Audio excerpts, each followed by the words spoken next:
আসসালামু আলাইকুম রহমতুল্লাহ। আমি এম কে জামান, ইজি প্লাস হ্যান্ডবুকটির পক্ষ থেকে আপনাদের স্বাগত। আজকের টিটেলের বিষয় absorption costing and direct costing পঞ্চম পর্ব। শিক্ষার্থীগণ, বিগত 4টি ক্লাসে আমরা এ অধ্যায়ের 2টি ফরম্যাটের গাণিতিক সমস্যাগুলো সমাধান করেছি। আজকের ক্লাসে আমরা এ অধ্যায়ের 3 নম্বর ফরম্যাটের গাণিতিক সমস্যাগুলো সমাধান করব। তাহলে চলুন প্রথমে 3 নম্বর ফরম্যাটটি দেখে আসি। Format number 3, FIFO and LIFO. শিক্ষার্থীগণ, একই ইনকাম স্টেটমেন্ট ফিফো লিফো সিস্টেমে করতে হবে। তো এই ফরম্যাটের আলোচ্য বিষয় হলো ইনকাম স্টেটমেন্ট ফিফো সিস্টেম এবং লিফো সিস্টেমে কীভাবে করতে হয়। তো ফিফো সিস্টেম এবং লিফো সিস্টেম ইনকাম স্টেটমেন্ট করতে হলে শর্ত হলো যে একের অধিক বছর অথবা মাস এর ইনফরমেশন দেওয়া থাকবে। অর্থাৎ ইনকাম স্টেটমেন্ট একসাথে 1 বছরের অধিক হতে হবে, অর্থাৎ 2 বছর বা 2 মাস এভাবে হতে হবে, কারণ 1 বছরের হলে কখনো ফিফো হয় না। তাই একের অধিক হলে ফিফো লিফো করা সম্ভব। আর লিফো আমাদের করতে বলা হবে না, শুধুমাত্র এখানে ফিফোটাই বলা হবে। এখানেও আমাদের সর্বোচ্চ 5টি প্রশ্ন হতে পারে। আমাদের বইয়ের ফরম্যাট নাম্বার 3, প্রবলেম নাম্বার 1 দেখুন। এটা খুব গুরুত্বপূর্ণ, অনেকবার আসছে অঙ্কটি।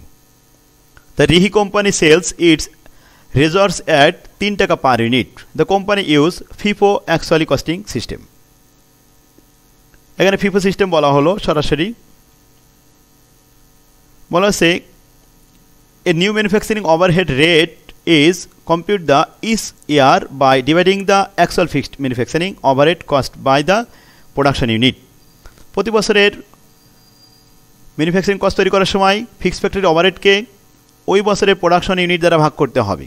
কোনো নর্মাল ক্যাপাসিটি, মিনিমাম, নর্মাল, বাজেটের টার্গেট এগুলো দেওয়া থাকবে না।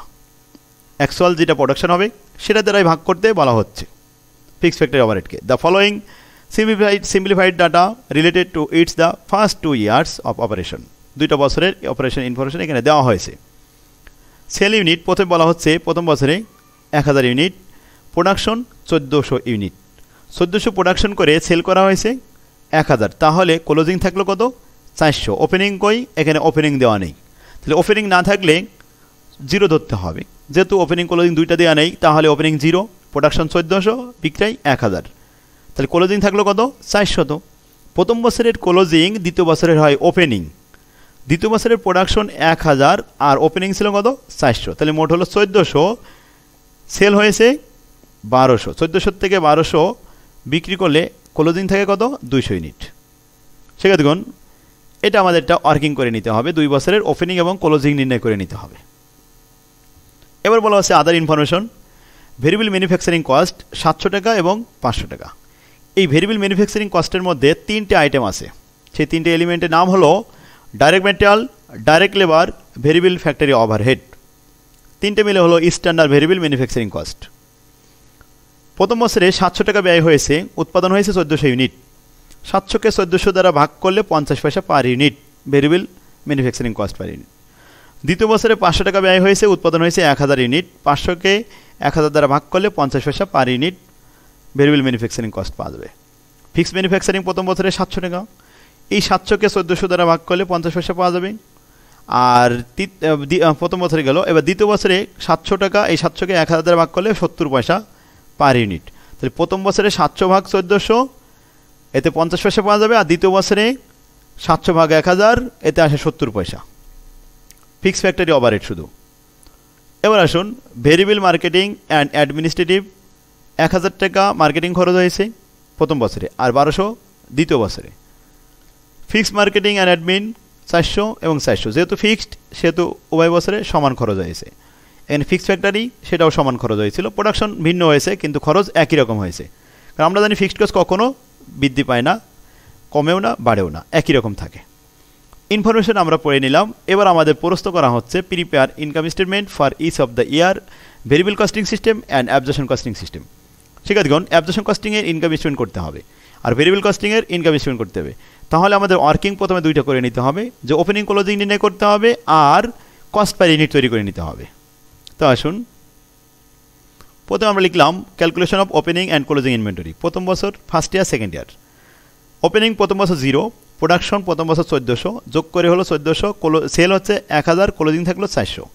প্রথম বছরের ক্লোজিং দ্বিতীয় বছরের ওপেনিং 400, প্রোডাকশন দ্বিতীয় বছরে 1000, তাহলে 400 আর 1000 মিলে 1400। এখান থেকে সেল দ্বিতীয় বছরে 1200, বাদ দিলে থাকে ক্লোজিং কত 200, তাহলে ক্লোজিং 200 দ্বিতীয় বছরে, প্রথম বছরে 400। সেক্ষেত্রে দেখুন ওপেনিং ক্লোজিং আমাদের নির্ণয় করা শেষ। এবার আসুন ম্যানুফ্যাকচারিং কস্ট, ভেরিয়েবল সিস্টেম আর অ্যাবজর্পশন সিস্টেম। ভেরিয়েবল সিস্টেমে first year second year, absorption সিস্টেমেও ফার্স্ট ইয়ার এবং সেকেন্ড ইয়ার। প্রথমে ভেরিয়েবল কস্ট ম্যানুফ্যাকচারিং কস্ট দেখানো হলো 700 টাকা 1400 ইউনিট প্রথম বছরে ভাগ করলাম 50 পয়সা। সেক্ষেত্রে দেখুন এখানে 50 পয়সা আর অ্যাবজর্পশনেও 50 পয়সা প্রথম বছর। সেকেন্ড ইয়ারে 500 টাকাকে 1000 দ্বারা ভাগ করলে 50 পয়সা বের হয়, দুই জায়গায় 50 পয়সা বের হয়েছে। এবার আসুন fixed manufacturing cost. Fixed cost 700 টাকা ভাগ 1400 ইউনিট, এতে ফিক্সড ফ্যাক্টরি ওভারহেড শুধুমাত্র অ্যাবজর্পশনে যায়। প্রথম বছরে ভেরিয়েবলে নীল, এখানে যাবে না, শুধু অ্যাবজর্পশনে 50 পয়সা। কীভাবে পেয়েছি? 700 ভাগ 1400, তা আমাদের এখানে 50 পয়সা পেয়ে গেছি। আর সেকেন্ড ইয়ারে 700 ভাগ 1000 ইউনিট উৎপাদন হয়েছে, তো 700কে 1000 দ্বারা ভাগ করলে 70 পয়সা। সেকেন্ড ইয়ারে ভেরিয়েবলে অন্তর্ভুক্ত হবে না, শুধুমাত্র অ্যাবজর্পশনে সেকেন্ড ইয়ারে যাবে 70 পয়সা। এবার যোগ করলে প্রথম বছরে 50 পয়সা, দ্বিতীয় বছরে 50 পয়সা, ভেরিয়েবল 50 পয়সা সমান। অ্যাবজর্পশনে প্রথম বছরে যোগ করে হলো 1 টাকা, আর দ্বিতীয় বছরে যোগ করেছে 1 টাকা 20 পয়সা, দুই রকম রেট হয়েছে। এখন আসে income statement under absorption system. প্রথমে আমরা অ্যাবজর্পশন সিস্টেম অনুযায়ী করি। সেক্ষেত্রে ইনকাম স্টেটমেন্ট করবেন একটা করে বছর করবেন। প্রথম বছরটা শেষ করবেন, তারপরে দ্বিতীয় বছর শুরু হবে।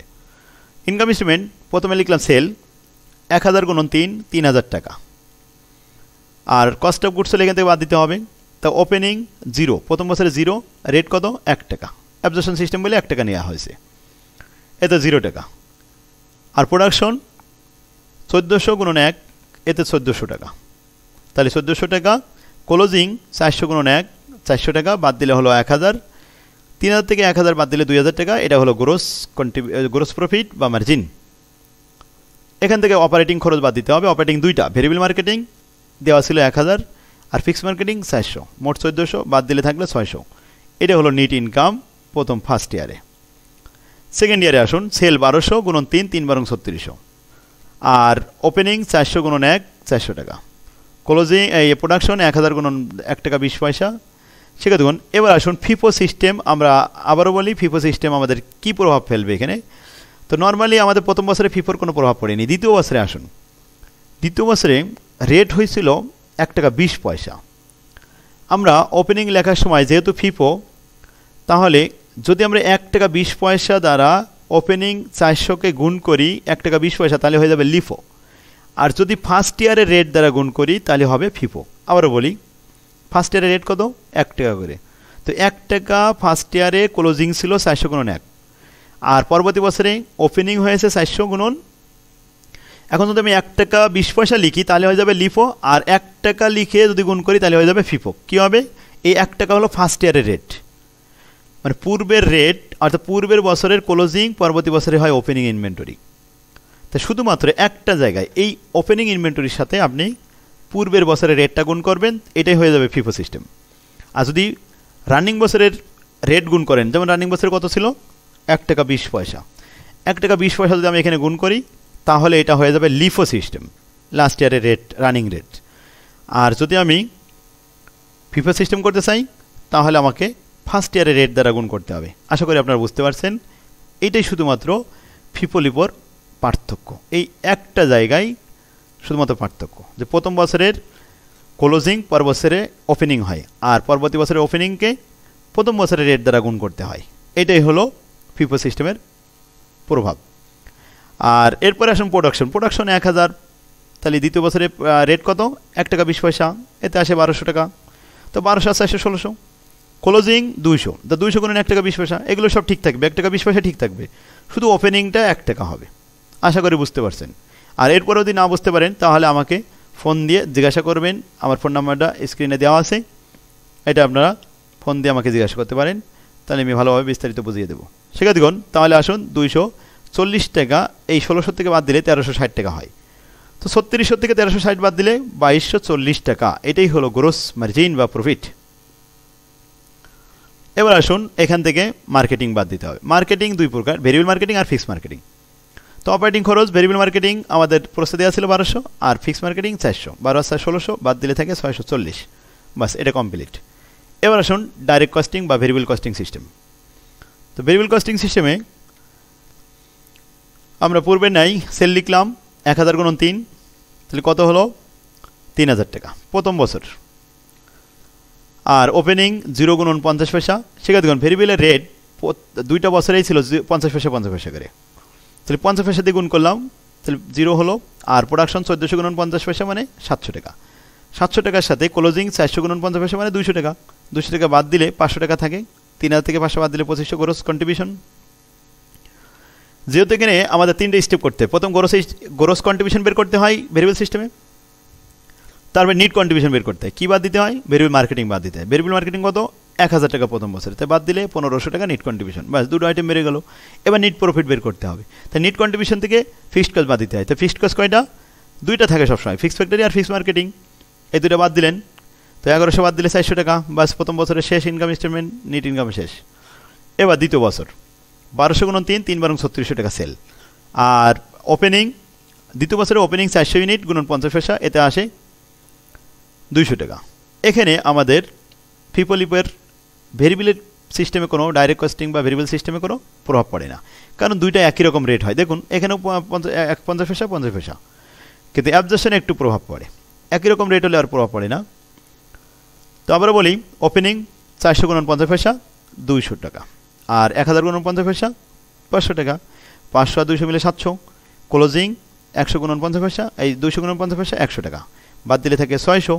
3600 থেকে 600 বাদ দিলে 3000 টাকা, এটাই গ্রোস কন্ট্রিবিউশন। এবার নিট কন্ট্রিবিউশন বের করতে হবে, ভেরিয়েবল মার্কেটিং বাদ দিতে হবে। ভেরিয়েবল মার্কেটিং দ্বিতীয় বছরে আছে 1200, বাদ দিলে থাকে 1800, এটাই নিট কন্ট্রিবিউশন। আর ফিক্সড কস্ট দুইটা, ভেরিয়েবল মার্কেটিং আর ফিক্সড মার্কেটিং। তো এখানে আপনাদের এখানে ফিক্সড ফ্যাক্টরি মানে ফিক্সড কস্ট দুইটা, এটা আছে ফিক্সড ফ্যাক্টরি, এটা আছে মার্কেটিং ফিক্সড মার্কেটিং। তো ফিক্সড ফ্যাক্টরি 700 আর ফিক্সড মার্কেটিং 400, মোট 7 7 1100। 1800 থেকে 1100 বাদ দিলে 700, ব্যাস ওকে। একটা 400 একটা 700। এবার ইনকাম স্টেটমেন্টে দুটো শেষ। Reconciliation, change in profit under absorption. প্রথম বছরে অ্যাবজর্পশনে 600 টাকা আর ভেরিয়েবলে 400 টাকা, ডিফারেন্স কত? 200 টাকা। আর ওপেনিং ইনভেন্টরি আর ক্লোজিং, তো closing minus opening, closing 400 minus 0, তাহলে 400 টাকা। আর ভেরিয়েবল সিস্টেমে 200 মাইনাস 0, এটা হলো 200 টাকা। রিকনসিলেশন আপনারা পারবেন, এটা বিয়োগ করে 200 টাকা 200 টাকা মিলে গেল, বাস অঙ্ক শেষ। দ্বিতীয় বছরে চেঞ্জ ইন প্রফিট 400 640, আর এখানে আছে 700, বিয়োগ করলে মাইনাস 60 থাকে। এবার আসুন ইনভেন্টরি, ক্লোজিং 240 আর ওপেনিং 400। আমরা অ্যাবজর্পশনে একটু দেখাই, দেখুন ক্লোজিং হচ্ছে 240 আর ওপেনিং কত? 400, তাহলে মাইনাস কত হয়? এই মাইনাস হলো 160। আর দ্বিতীয়টা 100 মাইনাস 200, তাহলে মাইনাস 100। এবার ডিফারেন্স 160 থেকে 100 বাদ দিলে অনলি 60 থেকে মাইনাস, কারণ বড় চিহ্ন মাইনাস, এজন্য মাইনাস থাকলো। তো উপরে মাইনাস নিচে মাইনাস মিলে গেল, বাস অঙ্ক শেষ। এটাই ছিল আমাদের ফিপোলিপোর মূল আলোচ্য বিষয়। সেক্ষেত্রে আশা করি আপনারা বুঝতে পারছেন, ঠিক ফিপোলিপো প্রত্যেকটি অঙ্ক একইভাবে করতে হয়। আর এই অঙ্কটা এখন আপনি যদি 2-3 বার ভালোভাবে দেখেন আর একবার যদি আপনি খাতায় ভালোভাবে করেন, তাহলে যে কোনো ফিগারের এখন ফিপোলিপো আপনি করতে পারবেন। ফিপোলিপো লিফো আমাকে বলা হবে না, শুধুমাত্র বলা হবে ফিফো। তার মানে ফার্স্ট ইয়ারের ক্লোজিং সেকেন্ড ইয়ারে হয়ে যায় ওপেনিং, আর ফার্স্ট ইয়ারের রেটটা পরবর্তী বছরে ওপেনিং গুণ করতে হয়। এইটাই হলো আমাদের ফিপোলিপোর মূল আলোচ্য বিষয়। শিক্ষার্থীগণ, তাহলে এই 5টি ক্লাসের মাধ্যমে আমরা অ্যাবজর্পশন কস্টিং এবং ডাইরেক্ট কস্টিংয়ের 3টে ফরম্যাটের গাণিতিক সমস্যাগুলো সমাধান করলাম। আর এরপরে 2019 সালে যে প্রশ্নটা আসবে, আমি পরবর্তীতে ভিডিও দেব এই প্রত্যেকটা সাল অনুযায়ী একটা একটা করে। যেহেতু এখন আমাদের ফরম্যাটগুলো শেখা হয়ে গেল, এখন থেকে যে ভিডিওগুলো এখানে অ্যাড হবে সেটা হচ্ছে যে সাল অনুযায়ী, 10 সাল 11 সাল 12 সাল এইভাবে 19 সাল পর্যন্ত অঙ্কগুলো আগামী ক্লাসে করা হবে। শিক্ষার্থীগণ, তাহলে আমরা যদি এভাবে নিয়মগুলো শিখে যেতে পারি, যে কোনো ফিগারের অঙ্ক আশা করি ইনশাল্লাহ অ্যান্সার করতে পারবো। তাহলে আপনাদের A+ পাওয়ার জন্য এই সিস্টেমে পড়লেই সব থেকে ভালো হবে। অঙ্ক যত কঠিনে আসুক, যে ফিগারে আসুক না কেন, নিয়মের বাইরে কখনো অঙ্ক থাকবে না। বিগত বছরগুলোতে যখনই জটিল প্রশ্ন এসেছে, আমাদের নিয়ম যারা শিখে গেছে তাদের জন্য খুবই সহজ হয়েছে, কারণ অঙ্ক কখনো জটিল আসে না, অঙ্ক সবসময় নিয়মের মধ্যেই থাকে। তাই কারণ বাইরে বইগুলো সাধারণত নিয়মগুলো ভালোভাবে দেওয়া থাকে না, আর আলাদা আলাদাভাবে সাজানো থাকে না, যার কারণে আপনাদের বুঝতে অসুবিধা হয়।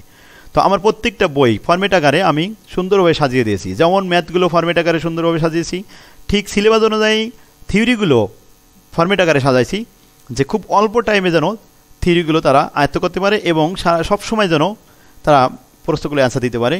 থিওরি মুখস্থ করা লাগবে না, খুব ভালোভাবে টেকনিক শিখিয়ে দিয়েছি যে কীভাবে অ্যান্সার করতে হয়। যেমন 5টা প্রশ্নের একটা অ্যান্সার, সেই অ্যান্সার লিখলে আমরা 5টা প্রশ্নের অ্যান্সার সঠিক হয়ে যাবে, ঠিক সেভাবে মানে আপনার টেকনিক করে আমি লিখে দিয়েছি। প্রত্যেকটা থিওরি 3টে ফরম্যাটে ভাগ করে দিয়েছি। তো শিক্ষার্থীগণ, একটা ভালো ফলাফলের জন্য আপনার একটা ভালো বই দরকার। আরেকটা ভালো বই একজন শিক্ষার্থীর কাছে একজন শিক্ষকের মতো ভূমিকা রাখে। তাই সেই দৃষ্টিকোণ থেকে আমি ছাত্রদের কথা মাথায় রেখে খুব সুন্দরভাবে বইগুলো উপস্থাপন করছি। আর বইগুলো যেহেতু আমি সিরিজ আকারে বের করতেছি, তো এমকে জামান সিরিজের বইগুলো আপনারা সংগ্রহ করুন। সংগ্রহ করে আপনারা আমার সাথেই থাকুন। ইনশাল্লাহ আশা করি আপনারা কাঙ্ক্ষিত একটা লক্ষ্যে পৌঁছাতে পারবেন। তাহলে আমার জন্য দোয়া করবেন। আল্লাহ হাফেজ। আসসালামু আলাইকুম রহমতুল্লাহ।